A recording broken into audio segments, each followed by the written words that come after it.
জনগণের কথা বলে।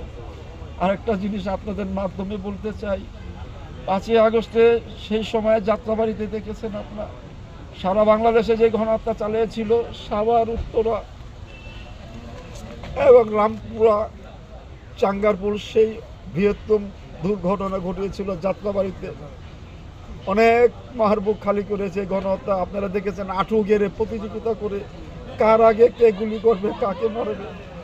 এরম নজিবির ঘটনা আমার এই বয়স আমি দেখি নাই, যে দেশের মানুষ দেশের সন্তানকে গুলি করে।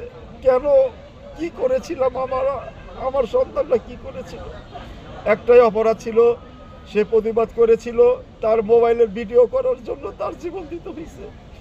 আপনারা দেখবেন সোশ্যাল মিডিয়াতে আল জাজিরায় প্রথম আলো রিপোর্টে আসছে, তার হাতে পতাকা ছিল, মাথায় পতাকা ছিল, এই তার অপরাধ ছিল। সেদিন আমিও ছিলাম রাজপথে, 2টা 30